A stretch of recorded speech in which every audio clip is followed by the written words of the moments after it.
नमस्कार, आप देख रहे हैं 4 पीएम और मैं हूं आपके साथ निधि तिवारी।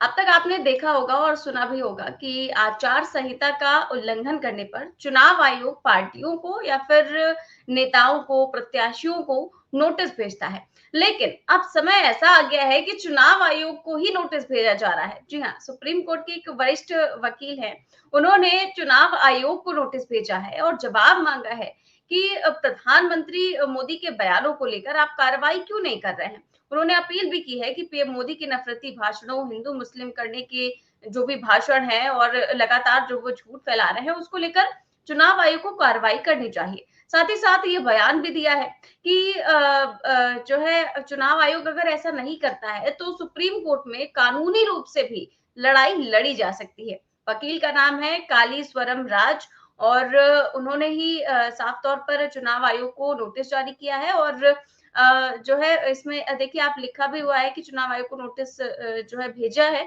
और पूछा है कि आखिर नफरती बयानों पर वो कोई किसी तरह की कार्रवाई क्यों नहीं करते हैं। अब इसी पर आज हम चर्चा करेंगे कि किस तरह से लगातार जो मोदी जी कहानियां बना रहे हैं, लोगों को बेवकूफ बना रहे हैं, उस पर चुनाव आयोग कोई एक्शन भले ना ले रहा हो, लेकिन देश का आम नागरिक भी सजग है और जो देश के वरिष्ठ वकील हैं कई सारे जो सुप्रीम कोर्ट के वकील हैं वो भी लगातार इस बात को लेकर चिंता जता रहे हैं और चुनाव आयोग को ही इस तरह से नोटिस भेज रहे हैं। क्या कुछ है इसके पीछे, हम इस पर चर्चा करेंगे और इस चर्चा में हमारे साथ मौजूद है प्रोफेसर अखिल स्वामी सर। सर बहुत बहुत स्वागत है आपका। सर आप देख रहे हैं कि आजकल मोदी जी जिस तरह की मनगढ़ंत कहानियां बना रहे हैं, कभी कहते हैं कि कांग्रेस आपका मंगलसूत्र छीन लेगी, कभी कहते हैं कि 2 साइकिलों में से 1 साइकिल ले जाएगी, कभी कहते हैं आपकी भैंस छीन कर ले जाएगी, 4 कमरे में से 2 कमरे छीन लेगी, तो कभी कहते हैं कि बाबरी मस्जिद पर जो है वो बाबरी ताला जड़ देंगे राम मंदिर पर। तो ये तरह-तरह के झूठ फैला रहे हैं और चुनाव आयोग तमाशा देख रहा है। क्या देश के प्रधानमंत्री आचार संहिता के दायरे में नहीं आते? देखिए निधि, आपने बड़ी अच्छी बात छेड़ी। देखिए, देश के 80% लोगों की स्थिति आज की तारीख में क्या है। 80% लोगों की स्थिति को वर्णित करते हुए एक छोटा सा किस्सा सुनाता हूं। ये एक व्यक्ति जो 80% जनसंख्या में आता है, उससे जाके किसी ने कहा कि मोदी जी ने कहा है कांग्रेस सत्ता में आई तो 2 भैंस में 1 भैंस छीन लेगी। उसने कहा छीन लेने दो, कोई बात नहीं। उसने कहा तुम्हारे 2 बीघे जमीन होंगे, 1 बीघा जमीन छीन लेंगे। उसने कहा कोई बात नहीं, छीन लेने दो। उसने कहा तुम्हारी 2 झोपड़ी होंगी, 1 छीन लेंगे। उसने कहा कोई बात नहीं, छीन लेने दो। फिर उसने कहा तुम्हारे पास 2 बीड़ी बंडल है, 1 बीड़ी बंडल छीन लेगी। उसने कहा ये नहीं छीनने दूंगा। अरे देश की 80% जनसंख्या की हालत ये है, ना तो उनके पास छत है, ना उनके पास खाने पीने को है, ना उनके बच्चों के पास रोजगार है। अरे छीनेगा उनके पास जिनके पास है। अब मेरे पास 1 फ्लैट है, अब 1 फ्लैट आए, मुझे डराए कोई कि साहब वो आपके 1 फ्लैट छीन लेंगे। अरे भाई कैसे छीन लेंगे जब 1 ही फ्लैट है तो। अरे 1 फ्लैट में 3 बेडरूम है और हमारे घर में 6 सदस्य है, कैसे छीन लेंगे। भाई छीनने की बात अगर है तो देखिए, अगर वेल डिस्ट्रीब्यूशन होगा तो मानी माथे अमीरों को देना पड़ेगा और तभी तो गरीबों को मिलेगा। वरना अमीरों के तो आप ऋण माफ कर देते हैं, उनको तो सारी देश की संपदा सौंप देते हैं। वो तो 8,000 करोड़ के हवाई जहाज में घूमते हैं, वो तो 80,000 किलो का जो है मशरूम खाते हैं। वो कौन सी वो चेहरे को रंगने वाली वो है, 1-1 2-2 लाख की तनख्वाह पे जो महिलाएं हैं उनके बालों को, उनके भावों को ठीक करते हैं। अरे देश की 90% जनसंख्या की ये स्थिति थोड़ी है। मैं भी अपने बाल खुद ठीक करता हूं, मेरे पास कौन सा पैसा है कि मैं 10-15 हजार के किसी को रखूं जो मेरे। तो बेसिक इश्यू ये है, वो बौखला गए हैं और बौखलाहट जो है स्थिति को पार कर गई है। नवनीत राणा है, आपने नाम सुना होगा नवनीत राणा का। पिछली बार इंडिपेंडेंट एमपी थी, एनसीपी ने उनका समर्थन किया था अमरावती से। कल उन्होंने स्टेटमेंट दिया 15 सेकंड के लिए पुलिस हटा दो, हम इनको बता देंगे। माने एक मौसेरा भाई कहता है 15 मिनट हटा लो हम देख लेंगे, दूसरा मौसेरी बहन कहती है कि 15 सेकंड के लिए हटा। माने देश को हिंदू मुसलमान में बांट के रख दिया है। इतनी ज्यादा बौखलाहट है, इतनी ज्यादा बौखलाहट है। अब अडानी पे सेबी ने अभी तक नोटिस कोई नहीं दिया था। जब इंडियाबग की रिपोर्ट आई थी और सारे विश्व में हमारा थू-थू हो रही थी, उस समय कोई अब अडानी को भी 6 नोटिस थमा दिए गए हैं इरेगुलरिटीज के। इसका मतलब यह है कि अब देखिए हुआ क्या होगा, मैं कल्पना कर रहा हूं, मुझे नहीं पता क्या हुआ, मैं कल्पना कर रहा हूं हुआ कैसे। अगर अडानी और मोदी जी के बीच में तनातनी हो गई है और सीधे सीधे मोदी जी अडानी पे आरोप लगा रहे हैं कि अडानी जी जो है बोरे में पहुंचा। अरे यार, अगर बोरों में पैसा पहुंचा रहे हैं तो आपकी ईडी क्या कर रही है? वहां तो काल्पनिक रूप से कहा गया कि अरविंद केजरीवाल ने 100 करोड़ लिए, जिसका कोई प्रूफ नहीं, उनको तो जेल में ठोका हुआ है आपने। और आप प्रधानमंत्री देश का खुद कह रहा है कि बोरों में पैसे पहुंच रहे हैं, ब्लैक मनी पहुंच रहा है। अगर बोरों में पहुंच रहे हैं तो ईडी सीबीआई कर क्या रही है? अडानी जी को अरेस्ट क्यों नहीं करती है? अब सुना है, जो मैंने एक सूत्रों ने बताया, कितनी असलियत है मुझे नहीं पता, उन्होंने बताया कि सारा पैसा तो था बीजेपी वालों का अडानी क्या, अडानी का खुद का पैसा तो 50-60 हजार करोड़ है। अब वो जो 50-60 हजार करोड़ 20 लाख करोड़ बना, वो नोटबंदी का पैसा था, वो जीएसटी का पैसा था, वो इधर उधर हेरा फेरी का पैसा था, सब लगा दिया अडानी के। अब अडानी जी पलट गए। अब अडानी जी कह रहे हैं हम तो चुनाव में पैसा नहीं देंगे, तो कह रहे हैं कि अडानी जी राहुल गांधी का पैसा पहुंचा रहे हैं। तो मेरे ख्याल से ये इतनी ज्यादा घड़बड़ाहट है और इतनी ज्यादा परेशानी हो गई है, उनको खुद नहीं समझ में आ रहा बोल क्या रहे हैं। अच्छा, अडानी जी के पास ऐसा तो है नहीं, उनके पास रिकॉर्ड नहीं होंगे, उनके पास पुराने संवाद नहीं होंगे, उनको नहीं पता होगा क्या क्या लूप होल्स है। अब अपने ही मित्र, जो सबसे बड़ा मित्र, अच्छा कह रहे हैं राहुल गांधी अडानी का नाम नहीं ले रहे। अरे राहुल गांधी तो रोज अडानी का नाम ले रहे हैं, हम लोग तो रोज चैनल में आके अडानी का नाम ले रहे हैं। हमें ये थोड़ी कि राहुल कहें न कहें, देश की जनता के बीच में यह बात चली गई है कि अडानी जी को सारी देश की संपत्ति सौंपी गई है और उनके शेयर प्राइसेस को इन्फ्लेट किया गया है। जब पूरे विश्व में बात हो रही थी तब तो अडानी जी पे सेबी की एक अपने घर की कमेटी बना दी उसने सब लोगों को, क्योंकि उसका जो मैंडेट था वही डिफरेंट था। अब सेबी को भी निर्देशित कर दिया गया है कि आप नोटिस दे दीजिए। तो वकील साहब जो कर रहे हैं आज के तारीख में, ये लोग इतना ज्यादा जहर घोल रहे हैं, ये चले तो जाएंगे, इसमें कोई डाउट नहीं, क्योंकि देश का कोई भी हिंदू, कोई भी मुसलमान, कोई भी सिख, कोई भी ईसाई जो देशभक्त है, वो इस परिवार में जानता है कि अगर फूट होगी तो देश टूट जाएगा। और ये लोग कर रहे हैं वो घृणा, तो ये तो चले जाएंगे, देश को बर्बादी के रास्ते पे इन्होंने पहुंचा दिया पिछले 10 साल में।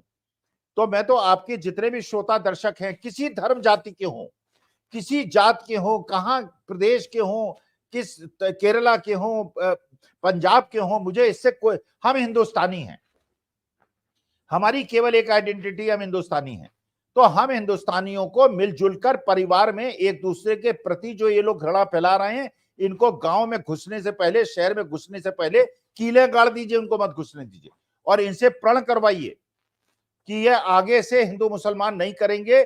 ये 10 साल में इन्होंने कितने रोजगार दिलाए, महंगाई कम क्यों नहीं हुई, किसानों की आमदनी दुगनी क्यों नहीं हुई, इस बात का जवाब दें। हिंदू मुसलमान में झगड़ा कराएंगे तो हम इन्हें अपनी कॉलोनी में घुसने नहीं देंगे। बिल्कुल सर, ठीक कह रहे हैं आप। और हाँ, जिस तरह पीएम मोदी का लगातार बयान चल रहा है, क्या आपको उम्मीद है कि ये जो नोटिस अभी भेजी गई है सुप्रीम कोर्ट के वकील के द्वारा, और वो कह रहे हैं कि हमारे पास और भी कानूनी रास्ते हैं, हम सुप्रीम कोर्ट भी जा सकते हैं इसको लेकर, तो क्या आपको उम्मीद है कि इस नोटिस पर कोई कार्रवाई होगी? देखिए, मैं हर चीज सुप्रीम कोर्ट से उम्मीद नहीं रखता, हर चीज में न्यायालय ये कर दे, चंद्रचूड़ चुनाव साहब आयोग ये को कर। नोटिस दिया है, तो चुनाव आयोग से क्या आपको उम्मीद है कि वो पीएम अरे यार, मोदी मैं पर कोई चुनाव कार्रवाई आयोग से भी करेंगे? कोई उम्मीद नहीं रखता, मेरी सारी की सारी उम्मीद देश की जनता से है। अरे इस समय परीक्षा की घड़ी है, अगर देश की जनता ये नहीं समझ रही है कि साहब ये देश जो है बर्बाद हो जाएगा, ये देश टूट जाएगा, हमारे पूर्वजों ने जो बलिदान दिया है वो खत्म हो जाएगा अगर हम हिंदू मुसलमान सिख ईसाई में बट गए, तो अगर हम साउथ और नॉर्थ में बट गए, तो हम पेरियार को मानने वाले और सावित्री भाई फुले को मानने वाले और अंबेडकर को मानने वाले और सनातन धर्म को मानने वाले आपस में बट गए तो देश टूट जाएगा। ये जनता का उत्तरदायित्व है। चुनाव आयोग को छोड़ दीजिए, जो करना है चुनाव आयोग करे। जब 6 जून में रिजल्ट, अगर जनता ने सही रिजल्ट दिया, उसके बाद चुनाव आयुक्त भी तो जवाब देंगे कि आपने क्यों नहीं कार्रवाई की थी, और उनपे भी राष्ट्रद्रोह का मुकदमा चलेगा। भाई जो भी आदमी, निधि जो भी आदमी, चाहे वो सर्वोच्च पद पे बैठा हो या नीचे से नीचा आदमी हो, जो हमारे देश में धार्मिक विद्वेष को फैला रहा है, वो देश को तोड़ने के षड्यंत्र का, यूएपीए का अपराधी है, मेरे हिसाब से अपराधी है। और चाहे कोई हो, जनता अगर सही निर्णय नहीं लेती है तो मेरे को चुनाव आयोग सुप्रीम कोर्ट की बात नहीं करता, जनता के विवेक पे डिपेंड करता है। देश का संविधान खत्म हो गया, रोते रह जाइएगा। दिया कुमारी डिप्टी चीफ मिनिस्टर राजस्थान खुलेआम कह रही हैं 400 सीटों दो, हम संविधान बदल देंगे। दिया कुमारी को छोटी मोटी नेता अरुण गोयल को छोड़ दीजिए, आप लल्लू सिंह को छोड़ दीजिए, दिया कुमारी ये कह रही हैं, तो संविधान कैसे हम बदलने देंगे भाई? हम बाबा साहब भीमराव अंबेडकर का और जो सी राजागोपालाचार्य का और अब्दुल कलाम आजाद का, अरे अब्दुल गफ्फार खान जैसे लोग जो कि अफगानिस्तानी थे, मुसलमान थे, गांधी के साथ कंधे से कंधा मिला के लड़े थे। हमारे देश में ये जो बंटवारा कर रहे हैं, ये टुकड़े टुकड़े गैंग जो कर रहा है, अगर जनता इसको नहीं पहचानती तो मुझे किसी से कोई अपेक्षा नहीं है। अगर जनता गलत निर्णय लेगी, फिर चुनाव आयोग तो खुलेआम हिंदू मुसलमान करवाएगा, करेगी पार्टियां। अरे जिन्होंने धर्म समझा, चाहे वो मुसलमान हो चाहे हिंदू हो, मुसलमान भी अगर हिंदुओं के खिलाफ घृणा बोलते हैं वो भी जेल के अंदर जाएं, अगर सिख भी बोलते हैं वो भी जेल के अंदर जाएं, हिंदू बोलते हैं चाहे सवर्ण हो, चाहे बैकवर्ड हो या आदिवासी हो। देश को बांटने वाली शक्तियों से देश को सावधान होने की आवश्यकता है, और जो लोग देश को तोड़ रहे हैं, जनता निर्णय नहीं लेती ठीक, इसके बाद मुझे किसी से कोई आशा नहीं। बिल्कुल ठीक बात कह रहे हैं आप। और आपको क्या लगता है कि आपसे कल क्योंकि बात नहीं हो पाई, तो मैं प्रधानमंत्री मोदी जी के बयान पर वो प्रतिक्रिया लेना चाहूंगी कि आखिर चुनाव के वक्त इतने सालों में मोदी जी ने कभी नाम नहीं लिया।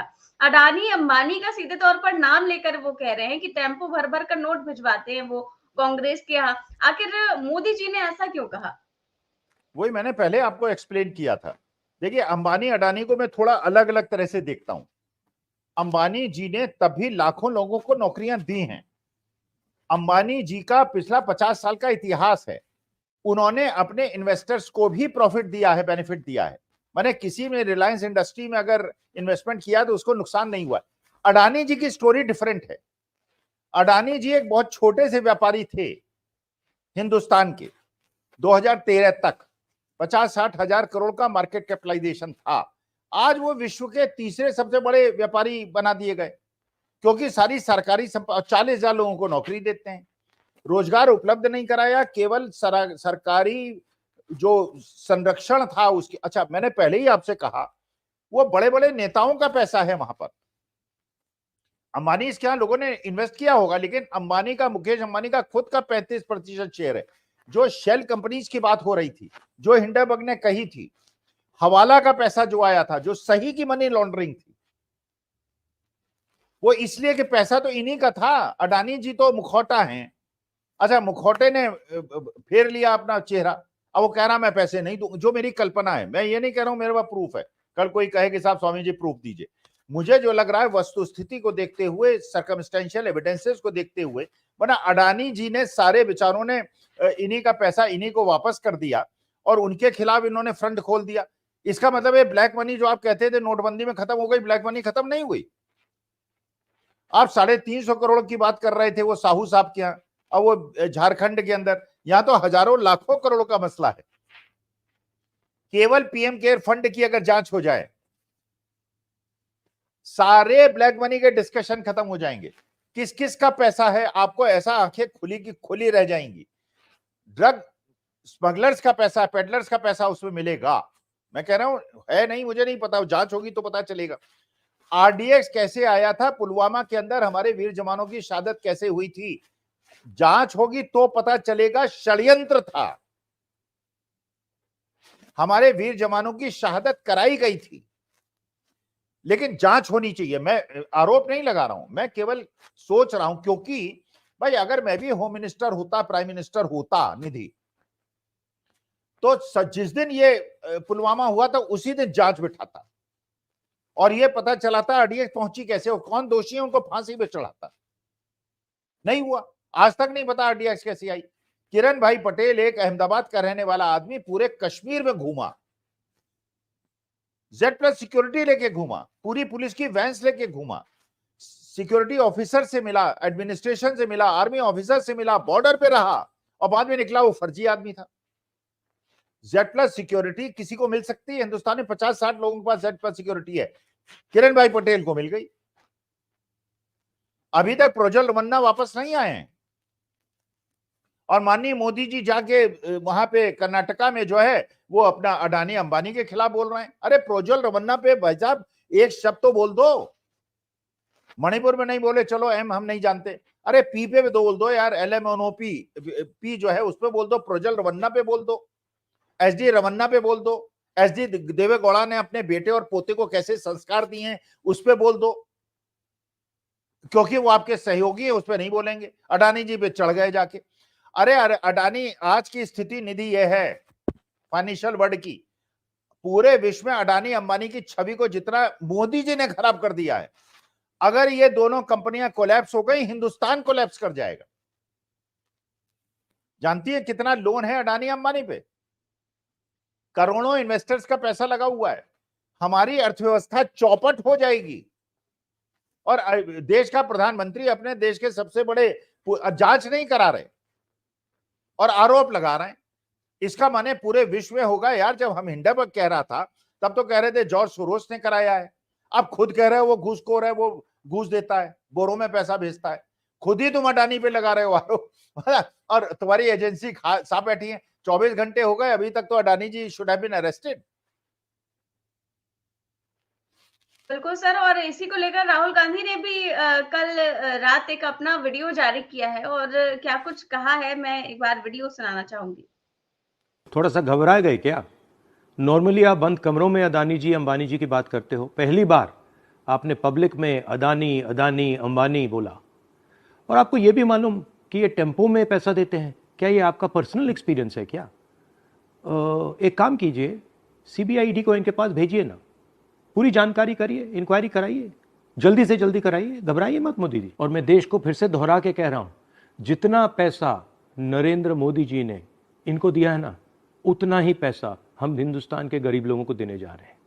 महालक्ष्मी योजना, पहली नौकरी पक्की योजना, इन योजनाओं के माध्यम से करोड़ों लाखपति बनाएंगे हम। इन्होंने 22 अरबपति बनाए हैं, हम करोड़ों लाखपति बनाएंगे।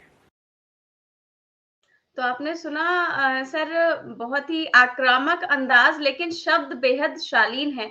और राहुल गांधी ने किसी भी तरह से अपमानजनक किसी शब्द, किसी भाषा का प्रयोग नहीं किया और आक्रामक अंदाज भी दिखा दिया। क्या आपको लगता है कि मोदी जी ने चौथे चरण से पहले ये खुद ही सेल्फ गोल कर लिया है? भैया मैं तो ये चाहता हूं कि इन लोगों के पासपोर्ट जो है जब्त कर लिए जाएं, कोई देश छोड़ के ना भाग पाए। जब तक चुनाव, चाहे राहुल गांधी हो, चाहे मल्लिकार्जुन खड़गे हो, चाहे मोदी जी हो, चाहे अमित शाह जी हो, सबके पासपोर्ट रख लेने चाहिए। देश छोड़, और इमिग्रेशन वालों को बता देना चाहिए कोई बड़ा नेता देश छोड़ के ना भागे। देश के जनता का कर्तव्य है, संविधान को बचाइए, लोकतंत्र को बचाइए। क्योंकि जिस प्रकार का भयंकर द्वेष हिंदुस्तान के अंदर पैदा कर दिया गया है, घृणा पैदा कर दी गई है। खैर अब जब से 4-5 दिन से तो मैं देख रहा हूं लोग डिफेंसिव हो रहे हैं, जो भक्तगण है वो परेशान है, क्योंकि देख रहे हैं कि मोदी जी पता नहीं क्या अनबन बोल रहे हैं। अरे भाई सोचिए यार, आप मोदी जी को सही में, मेरे को आश्चर्य हुआ। 72 साल की मेरी उम्र है, मोदी जी की भी 73-74 साल की है, उनके भी बाल सफेद हैं, मेरे भी बाल सफेद हैं। अरे यार तुम देश के सबसे बड़े पूंजीपतियों को कह रहे हो घूस के बोरों में पैसा दे रहे हैं। अमित शाह से कह देते फोन पे उठाएं अडानी को, मुकेश अंबानी को उठाएं। अगर उठा लेगी ईडी, भाई साहब आप देखिएगा शेयर मार्केट 50% क्रैश कर जाएगा। विश्व है थू थू करेगा कि जब हम कह रहे थे नहीं सुनते थे, अब जो है ये करना शुरू कर दिया। क्योंकि वो जो है अब ये जान रहा है, वो समझ रहा है, अडानी को भी पता है, मुकेश अब जब जी वाले को पता है, बताइए सुभाष चंद्रा को पता है, उन्होंने अपने एक बड़े एंकर साहब थे जो बड़ा घृणा फैलाते थे, उनको भी नौकरी से निकाल दिया। अब जो है वो हर्ष गोयनका भी कुछ बोल रहे हैं, वो बजाज साहब तो पहले ही बोला करते थे। तो अडानी अंबानी भी दुश्मन हो गए, जो उनके नीचे वाले पूंजीपति हैं वो भी दुश्मन हो गए। गरीब आपके दुश्मन थे ही, किसान आपके दुश्मन थे ही, नौजवान आपके दुश्मन थे ही, औरतें दुश्मन थे ही। अरे हिंदुस्तान में जरा सर्वे करा लीजिए निधि, कितनी औरतों के पास सोने का मंगलसूत्र है। बेचारी 80% महिलाएं जो हैं वो चांदी का पहनती हैं, क्योंकि सोना 72,000 तोले का सोना कोई अफोर्ड कर सकती है गरीब घर की औरत? अब वो मंगलसूत्र ले जाएंगे, फिर वो बाबरी ताला लगा देंगे। बाबरी ताला मतलब हद कर दी आदमी ने हिंदू मुसलमान करने में और देश को तोड़ने में। हमारे देश के प्रधानमंत्री हैं, लोकतांत्रिक रूप से चुने हुए प्रधानमंत्री हैं, मैं उनका सम्मान करता हूं।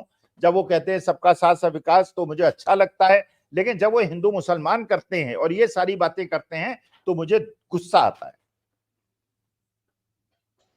बिल्कुल ठीक कह रहे हैं आप। और लेकिन उन्हीं की पार्टी के जो नेता है वो भी इसी तरह की बयान दे रहे हैं। आपको मैं बता दूं, अभी वायरल काफी हो रहा है। अजीत पवार गुट की एनडीए कैंडिडेट है, वो कह रही है कि मोदी जी ने 400 पार का नारा दिया है और 399 सीटों का जुगाड़ हो चुका है। 400वीं मैं हूं, मुझे वोट दे दीजिए तो 400 का नारा जो है वो पूरा हो जाएगा। देखिए एक बार क्या हुआ, ये मैं सुनी सुनाई बात कर रहा हूं। नारायण दत्त तिवारी जो थे इलाहाबाद यूनिवर्सिटी के स्टूडेंट थे, अब दिवंगत हैं, तो लेकिन किस्सा है तो इसलिए कोई मैं उनका मानहानि नहीं कर रहा हूं। उनके बारे में फेमस था, उनके प्रोफेसर कहा करते थे, वो तिवारी जी करते क्या थे, मान लीजिए 3 पेपर्स उन्होंने दिए, हर प्रोफेसर के घर जाते थे, पैर छूते थे और कहते थे सर ऐसा है मेरी फर्स्ट डिवीजन आ रही है, केवल आप वाला पेपर खराब हो गया है, इसे थोड़े नंबर ठीक कर दीजिए तो मेरी फर्स्ट डिवीजन आ जाए। और तीनों प्रोफेसर से कहते थे, और उसके बाद इस तरह जुगाड़ फिट करते थे। ये जो कौन है सांसद महोदय जो चुनाव लड़ रही हैं, इन्होंने वही अपना प्रयास किया है। अरे वास्तविकता तो यह है कि नवनीत राणा की जमानत जब्त हो रही है। हरियाणा में 2 सीटें मिल जाएं बीजेपी को बहुत बड़ी बात है, दिल्ली में 2 सीटें मिल जाएं बहुत बड़ी बात है, पंजाब में तो छोड़ दीजिए, एक भी सीट मिलने की वैसे ही संभावना नहीं है। झारखंड, इनका पूरे हिंदुस्तान में यह हाल है आज की तारीख में। 400 पार छोड़िए, ये 200 पार हो जाए तो इनको अच्छा, इसके बाद नितिन गडकरी भी ताक लगाए बैठे हुए हैं। एक ही विदर्भ एरिया की एक ही सीट है जिसमें नितिन गडकरी जीत सकते हैं, वहां भी शर्त यह नहीं है कि वो जीत जाएंगे, वो भी हार सकते हैं। अगर जीतेंगे विदर्भ में तो 1 सीट जीतेंगे।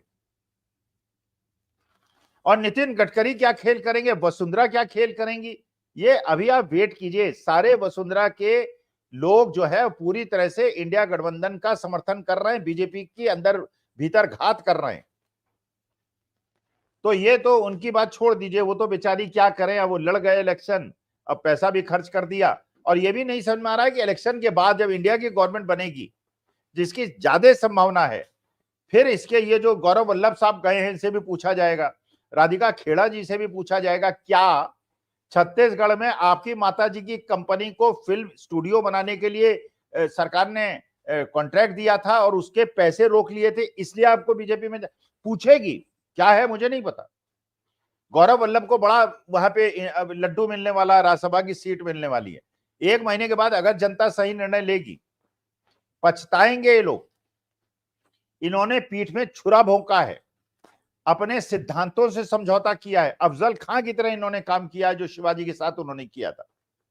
अरे जिस थाली में खा रहे हो उसी में छेद कर रहे हो, देश की छाती में छेद कर रहे हो, देश को हिंदू मुसलमान में बांटने वालों का साथ दे रहे हो, कपड़ों से पहचानने वालों का साथ दे रहे हो, मंदिर और मस्जिद करने वालों का साथ दे रहे हो। ये देश जो है साझा देश है, 142 करोड़ हम एक परिवार हैं, हम केवल हिंदुस्तानी हैं, मेरा कोई धर्म जात नहीं है। पहले हिंदुस्तानी, उसके बाद मेरी धर्म आती है, उसके बाद मेरा जात आता है, लेकिन मैं किसी दूसरे धर्म जाति वाली से विद्वेष नहीं करता, क्योंकि वो मेरा भाई है केवल, और भाई के अलावा कुछ नहीं। जी, बिल्कुल ठीक कह रहे हैं सर। और हमारे दर्शक हैं जो वो भी कमेंट कर रहे हैं, और एक ने कमेंट किया है कि अडानी अंबानी जी के पास रीढ़ की हड्डी है तो मानहानि का मुकदमा दायर करें। आपको लगता है वो मुकदमा दायर करेंगे कभी भी पीएम मोदी पर? नहीं नहीं, अडानी जी को सही में मानहानि का, बिल्कुल आपके श्रोता दर्शक ने बिल्कुल सही बात करी। भाई मेरे खिलाफ कह देते कि मैं बोरों में पैसा, मैं कहता पहले बोरों में छोड़ो, पर्स में तो पैसा है नहीं यार, बोरों में पैसा। अगर ये करेंगे तो भाई मैं तो डिफेमेशन फाइल करूंगा। राहुल गांधी ने एक छोटा सा ललित मोदी, नीरव मोदी के खिलाफ स्टेटमेंट दे दिया, उसके खिलाफ सारी कार्रवाइयां हो रही। आप नाम लेकर, और जबकि आप सरकार में हो, आपके पास इन्वेस्टिगेटिंग एजेंसीज हैं, नाम लेकर 2 आदमी का डिफेमेशन कर रहे हो, जिससे देश की अर्थव्यवस्था चौपट हो सकती है। यह देशद्रोह है, या तो प्रूव कीजिए या जेल जाइए। गौतम अडानी का, मुकेश अंबानी का नाम आपने लिया, मेरे पास भी 100 शेयर है मुकेश अंबानी साहब के। अरे मेरे तो शेयर गिर गए, मेरा तो नुकसान हो गया आपकी वजह से। मुझे कोई वकील आप दिला दीजिए और फ्री में मेरा केस करे तो मैं मोदी जी पे मानहानि कर देता हूं। अरे प्रूफ है तो उन्हें जेल के अंदर भेजो, नहीं प्रूफ है तो बदनामी क्यों कर रहे हो? और अडानी अंबानी को मिला क्यों रहे हो भाई? अंबानी जो है 40-50 साल से देश का इंडस्ट्री वो बढ़ा रहा है और डाइवर्सिफिकेशन कर रहा है, और उसने क्रांति। अडानी जी ने क्या किया है? अडानी जी ने केवल बंदरगाह खरीदे हैं, एयरपोर्ट खरीदे हैं, रेलवे स्टेशन खरीदे हैं जो मोदी जी ने उनको सौंपे हैं। दोनों बिजनेसमैन को एक साथ मत तोलिए। बिल्कुल ठीक कह रहे हैं आप और बिल्कुल नहीं करना चाहिए। अब मैं आती हूँ सर यूपी पर। यूपी में आप देख रहे हैं कि जिस तरह का माहौल इस समय चल रहा है तीसरे चरण के बाद, और ऐसे में ब्रजभूषण शरण सिंह का एक इंटरव्यू सामने आया है और इसमें जो है वो कह रहे हैं, जब उनसे सवाल पूछा जाता है कि मोदी जी आपके नेता हैं, तो वो कहते हैं हाँ है। फिर योगी जी को लेकर जब पूछा जाता है कि क्या योगी जी भी आपके नेता, तो इस पर वो कुछ बोलते नहीं है, कहते जो समझना है समझिए। मतलब इस पर कोई टिप्पणी वो नहीं करते हैं। क्या लगता है कि कोल्ड वॉर चल रही है दिल्ली और यूपी के बीच? नहीं नहीं, ये तो उत्तर प्रदेश के एक एक आदमी को पता है, कोल्ड वॉर ही नहीं चल रही है, ये बिल्कुल पक्की बात है। अगर 1% भी मोदी जी सत्ता में आ गए, योगी जी अगले दिन हटा दिए जाएंगे। और ब्रजभूषण शरण सिंह ऋणी हैं माननीय मोदी जी के, क्योंकि माननीय मोदी जी की वजह से ही वो जेल नहीं गए हैं। अच्छा, धनंजय सिंह की पत्नी का भी टिकट कटवा दिया इन्होंने बीएसपी वालों को दबाव डाल के।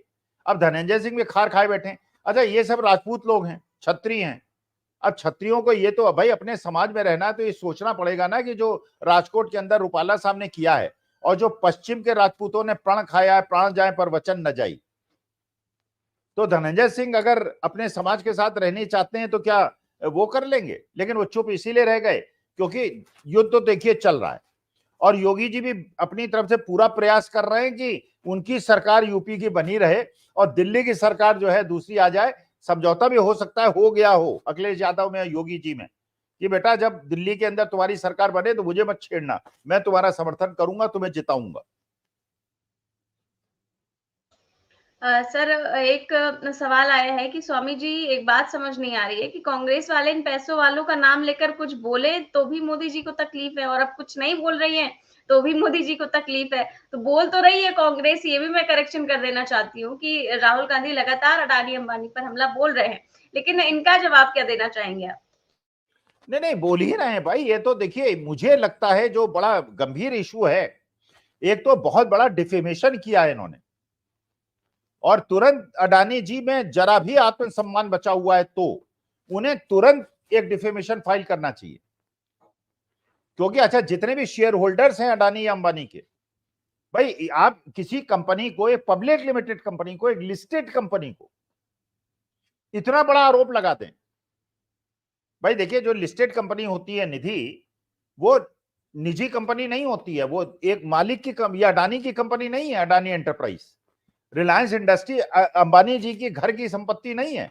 रिलायंस इंडस्ट्री में करोड़ों शेयर होल्डर्स हैं, मैं भी 100 शेयर का शेयर होल्डर हूं। अरे मेरे हितों का भी उल्लंघन किया है माननीय मोदी जी ने। मेरे पास तो पैसे नहीं है, वरना मैं एक डिफेमेशन ठोक देता, बाकी चाहे सुप्रीम कोर्ट 1 लाख का दंड लगा देता है, अलग मुद्दा है। और ये हमारे हितों का अनदेखी हुई है। हम लोग क्या, सब लोग बोल रहे हैं। और सेबी ने जो है 6 नोटिस थमा दिए अडानी जी को। इसका माने अडानी जी को, इन्हें जो उन्होंने पैसा दिया था, उन्होंने या तो हो सकता है कुछ कह दिया हो कि पीएम केयर फंड में इतना दिया है, या चुनावी बॉन्ड में जो पैसा दिया है इसमें मेरा ही तो है, जो मैंने शेल कंपनीज के माध्यम से दिया है, मैं पोल खोल दूंगा, इसलिए उन पे एक्शन हो रहा है। अरे 1 ही महीने की तो सरकार है भाई, 1 महीने सरकार आ जाने दो, सरकार को सेटल हो जाने दो, अरविंद केजरीवाल को बेल मिल जाने दो, अरविंद केजरीवाल को बाहर आने दो। उसके बाद अगर देश की जनता मूर्खतापूर्ण निर्णय लेती है, तुम्हें सत्ता में सौंपती है, भैया अखिल स्वामी चुप हो जाएगा। और अच्छा निर्णय लेती है, देश में अच्छे दिन आएंगे, इसकी गारंटी मैं दे सकता हूं। बिल्कुल ठीक कह रहे हैं सर। अब जनता को ही चुनना है, जनता को ही तय करना है और जनता को ही सब कुछ करना है। फिलहाल बहुत बहुत शुक्रिया सर आज की चर्चा के लिए। तो आप देख रहे थे आज की चर्चा, हम कर रहे थे चुनाव आयोग को। वैसे तो किसी भी तरह से पीएम मोदी को वो नोटिस जारी नहीं करेंगे, पीएम मोदी के बयान को लेकर किसी भी तरह की पूछताछ नहीं करेंगे। आचार संहिता का उल्लंघन नहीं हो रहा है इन सब चीजों से। इसी को लेकर सुप्रीम कोर्ट के जो वो वकील है एक, उन्होंने जो है चुनाव आयोग से सवाल किया है नोटिस भेजकर, और शीर्ष अदालत के वकील ने पीएम मोदी के घृणास्पद भाषण पर चुनाव आयोग को नोटिस भेजा है। तो ये इसी पर हमने चर्चा की। इसके साथ ही साथ पीएम मोदी जो आजकल बयान दे रहे हैं और जो उन्होंने अडानी और अंबानी को लेकर बयान दिया, जिस तरह से कांग्रेस और विपक्षी पार्टियों को लेकर बयान दिया, इस पर आज हमने चर्चा की। और इसके बाद जो राहुल गांधी ने जिस तरह से पीएम मोदी को जवाब दिया है, ये भी हमने आपको दिखाया। कैसी लगी आपको ये चर्चा, हमें कमेंट बॉक्स में जरूर बताएं। चैनल को सब्सक्राइब भी करें और ज्वाइन भी। नमस्कार।